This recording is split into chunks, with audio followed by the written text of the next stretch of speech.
Speakers के मुख्तसर से पॉइंट्स मैंने नोट किए। उन पॉइंट्स के हवाले से मैं कुछ कोशिश करूँगा कि उन पर रोशनी डालने की। सबसे पहले काजी साहब ने, हमारे मुश्ताक साहब काजी साहब ने बात की, इश्यूज़ हर स्पीकर ने तकरीबन रिपीट किए, लेकिन मैंने कोशिश की कि जिसने कोई अलग इशू उठाया तो उसको मैंने नोट किया।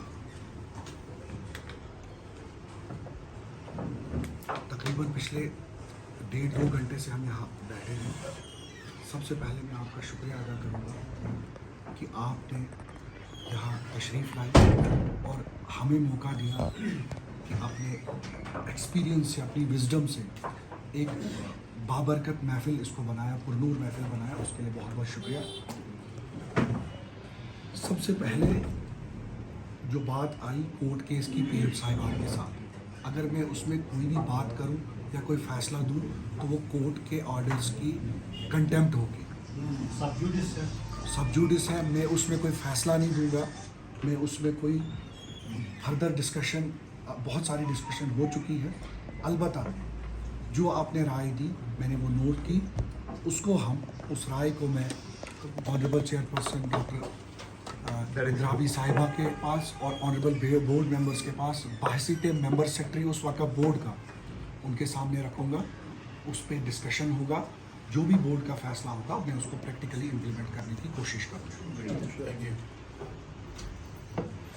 अगर उस मसले में मैं और कुछ बात करूं तो उसको आउट ऑफ कॉन्टेक्स्ट लिया जाएगा, पार्टीज़ को एग्रीड किया जाएगा, उसको मिसयूज़ मिसकोट करके कहीं, मैं नहीं चाहता हूं कि मैं उस मसले में आऊँ। आईटीआई के हवाले से बात हुई। मुझे कल ईओ साहब ने वहाँ विज़िट करवाया, इमाम साहब भी हमारे साथ थे, कुछ मुलाजमीन भी हमारे साथ थे। आज सुबह मैंने वो फ़ाइल तलब की है। अलबत्ता मैं उसमें थोड़ा सा ईओ साहब को नाराज़गी ज़ाहिर की मैंने सुबह कि मुझे प्रॉपर जो चीज़ मैं मांग रहा था वो मुझे नहीं दी गई। मैंने इनको सिंपल कहा था कि मुझे बताएं आज की लेटेस्ट कोर्ट की डायरेक्शन क्या है, क्या स्टेटस है। जिस तरह काजी साहब ने कहा कि मेरे दफ्तर से वो 6 महीने वाला सर्कुलर, वो हमने बड़ा सोच के लॉ डिपार्टमेंट से आया है, नासिर साहब जानते होंगे। इसमें आईटीआई वाले इशू में परसू करने की ज़रूरत है, इसमें कोई दो राय नहीं है। पिछले 10-15 साल से मटीरियल वहाँ डम्प्ड है, अंडर यूटिलाइज्ड है।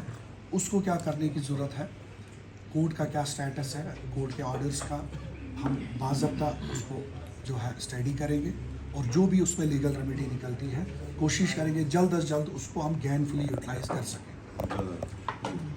रेंट के हवाले से इन्हें बात की कि दुकानदारों से हम रेंट नहीं मांग सकते।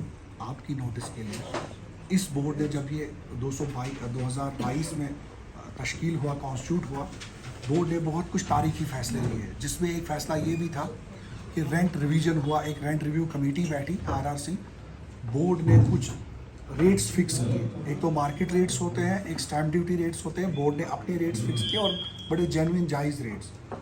तो उनको इम्प्लीमेंट करने के लिए मैं ईओ साहब को कहूँगा कि रेंट डिफ़ॉल्टर्स ना कोई बने, उनका भी कारोबार चलता रहे और जो बोर्ड की और आपके किश्तवाड़ यूनिट की जो इनकम है वो कहीं से सस्टेन हो जाए।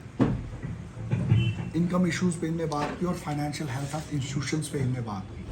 वक़्फ़ के मनकुला गैर मनकुला प्रॉपर्टीज़ पे इनने बात की और जो सभी ने कहा कि ग्रेवयार्ड्स में मैं कुछ गलत फहमियाँ हैं वक़्फ़ बोर्ड के हवाले से। मैं वो गलत फहमियाँ इस मंच से, इस आज की मैं कहता हूँ पुरसुकून महफिल से 2-3 चीज़ें आपकी जो नॉलेज में लाना चाहूँगा। आप लोग कोई 70-80 साल से, कोई 50 साल से इस वक़्फ़ और औकाफ में, कोई वक़्फ़ सिंगुलर है, वाहिद है और औकाफ जमा है।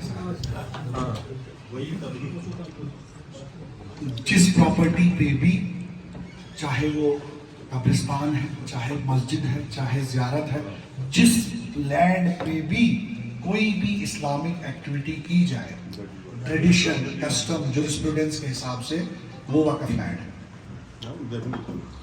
दूसरी बात, जिस गर्ज़ो गाइड से वो लैंड वक़्फ़ हुई हो, उस मुद्दे पे हम उस पर काम करते हैं। तीसरी बात, जो मस्जिद की ज़मीन है जहाँ पे सजदा हुआ हो, आलिम हैं यहाँ पे बैठे हैं, हमारे इमाम साहब थे, मैं कोई आलिम नहीं हूँ जो मैं फतवा दूँ, लेकिन वो ता क़यामत वही जगह रहेगी, वंस ए वक़फ़ ऑलवेज ए वक़फ़, ता क़यामत इंशाल्लाह हमारा अकीदा है, टिल इटर्निटी वो रहेगा। नेक्स्ट, वक़फ़ ऑर्गेनाइजेशन या वक़फ़ बोर्ड के पास पहले कश्मीर में अलग एक्ट था, 54 से बात हुई, ये सैकड़ों सालों से चल रहा है अलग अलग नामों से। मुल्क मुस्लिम औक़ाफ़ ट्रस्ट शेख साहब के 1978 का अलग एक्ट, 2001 का अलग जम्मू काउंसिल स्टेट काउंसिल, फिर 2003-4 में मुफ्ती साहब का स्पेसिफाइड वक़फ़ एक्ट अलग, 2007 की वक़फ़ की रेगुलेशंस कश्मीर डिवीज़न के लिए अलग, फिर 2019 में सेंट्रल वक़फ़ एक्ट 1995 का नाफिज हुआ और 2024 तक अभी तक वही चल रहा है, जिसके रूल्स और रेगुलेशंस अभी नोटिफाइड नहीं हैं। रूल्स में मैंने आते ही कुछ काम उसमें हुआ था, मैंने भी सेंट्रल के साथ एक मीटिंग अटेंड की और रूल्स में हमें उम्मीद है कि 30 जून से पहले उन्हें डेडलाइन दी थी जो कि रूल्स नोटिफाई होंगे। रूल्स के हवाले से वक़फ़ एक्ट के से रूल्स निकलेंगे और रूल्स से रेगुलेशंस निकलेगी जो बोर्ड ने बनानी है, जिसमें सभी वक़फ़ के मुलाज़िमों की सर्विस कंडीशंस, बाकी इश्यूज जो है नोटिफाई होंगे और उनका अज़ाला होगा।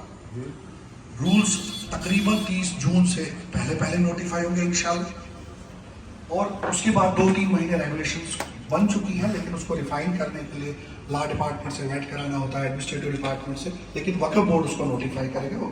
रेगुलेशंस की पावर बोर्ड के पास है और रूल्स की पावर एडमिनिस्ट्रेटिव डिपार्टमेंट के पास है, रेवेन्यू डिपार्टमेंट के पास, सेक्रेटेरिएट में। तो उस मसले में वो हल होगा। ग्रेवयार्ड के हवाले से मैं पीओ साहब को यहाँ से एक सलाह दूंगा, कोई ऑर्डर नहीं है, कोई डायरेक्शन नहीं है, लेकिन एक सलाह है कि आज की मीटिंग के हवाले से, जिसमें हमारे नौजवान साथी भी और हमारे बुजुर्ग भी जो 2-3 हैं, 5 ज़्यादा नहीं 5 अफराद की एक कमेटी बनाइए और एक सेपरेट ग्रेवयार्ड का अकाउंट खोलिए जिसमें कॉन्ट्रैक्शन जाएगा। वक़फ़ बोर्ड के पास अपना कोई पैसा होता नहीं है, मैं ये भी क्लियर करूँ, कोई गवर्नमेंट का हमें एड नहीं है। वक़फ़ बोर्ड के पास, मैं बोर्ड को यहाँ एज मेंबर सेक्रेटरी रिप्रेजेंट कर रहा हूँ, एक्ट मुझे इख्तियार देता है कि 7% तक अप टू 7% में 20 ज़िलों के यूनिट से पैसा उठाऊँ अप टू 7% और एक सेंट्रल पूल का पैसा जमा करूँ और वक़फ़ बोर्ड के जो डे टू डे के एक्सपेंसेस हैं मीटिंग के हवाले से वो खर्चा करूँ। लिहाजा मैं आप पे डिपेंडेंट हूँ, आप मुझ पे नहीं, और आप अलग नहीं है, मैं अलग नहीं हूँ। बोर्ड एक अम्ब्रेला है जिसके अंदर 20 ज़िलों में जितनी भी प्रॉपर्टीज़ आती हैं, जितने भी इसमें एसेट्स हैं, वो ऑलरेडी जियो टैग्ड है। पोर्टल एक वामसी पोर्टल है, वक़फ़ मैनेजमेंट सिस्टम ऑफ इंडिया, जिसको पब्लिक का भी एक्सेस है, जियो टैग्ड है, आईडी रेफरेंसेस है, सब कुछ करके है। सिर्फ काम की आज की देरी है कि उसको किस तरह से प्रैक्टिकली इस्तेमाल किया जाए। सिदरा लैंड की बात हुई, ग्रेवयार्ड कमेटी कॉन्स्टिट्यूट करके आपके जो बाज़ाब्ता ऑर्डर, सिदरा लैंड के हवाले से बात हुई तो ईओ साहब उसके लिए गवाह होंगे, और भी अगर आप में से कोई किसी को पता, मैंने 2 विजिट उस लैंड पे इस 1 महीने में कर चुका हूँ।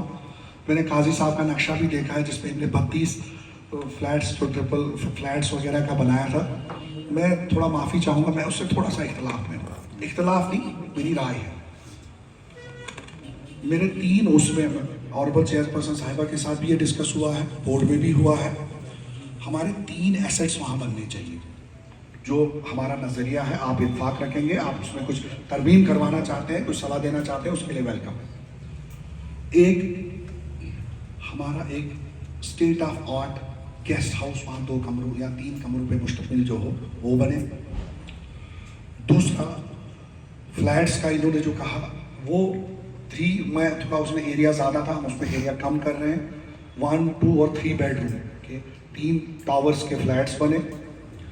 और चौथा, कुछ कमर्शियल यूनिट्स बने ताकि hot side the road your side, ताकि उससे कोई इनकम हमें आए। फ्लैट्स तो हम ऑन प्रीमियम बेसिस बनाएंगे, गेस्ट हाउस भी बनाएंगे, और एक मखसूस टावर मैं तालीम नुस्वा के हवाले से, फीमेल लिटरेसी के हवाले से जो वहाँ एसेट बनेगा वो इनकी बुजुर्ग जो शाह फरीदुद्दीन साहब अजारी रहमतुल्लाह अलैह हैं, शाह खैर साहब, शाह सरा साहब, इनके नाम पे वो वहाँ बनेगा।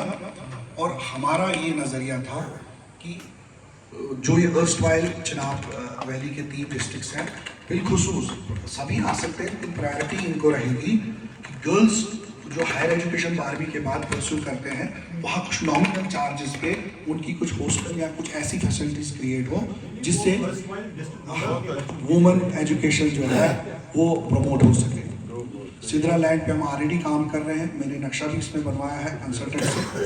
میں آپ کے ساتھ وہ شیئر کر کے اور کچھ ترمیم کروانا چاہتے ہیں پلس مائنس فائن ٹیون کرنے سے پہلے آپ اس میں رابطہ رکھیں. میں آپ سے ای او صاحب کے ساتھ بھی شیئر کروں گا، تو اس میں ہم آلریڈی آن کارڈس ہیں. بیاکھ چیز تاچ انتقال تہ کرنا سو پخت زمین مجھے کسی نے کہا کہ چیزس مز تہ مے ثاو کہ بہس تک سے وارے ٹیم ہے، سوسائٹی ہے، ہم سب ہیں. بچھس نہیں نظام چلانے والا اللہ تعالیٰ ہے، آلمائٹی ہے. ہم سے ہمیں اگر اس نے یہ عہدہ ابھی دیا ہے یہ عارضی اٹھایا جائے گا، وہاں جزائے خیر ملے گا. بی ایڈ کالج کی بات ہوئی، میں بھی مانتا ہوں جب یہ اسٹیبلش ہوا تھا سال تھا 2 سال تھا، بڑے سارے ایشوز تھے، لوگ آتے تھے. آج کی ڈیٹ میں it has outlived its utility. میں اس بات سے اتفاق رکھتا ہوں. میرے حساب سے یہاں پہ ملٹی ڈسپلنری ڈسپلنس اویلیبل ہونے چاہیے. کوئی ایسا سینٹر اسٹیبلش ہونا چاہیے جس بچوں کو جو بھی کیریئر پرسو کرنا ہو اس میں آپشن ان کو ہو.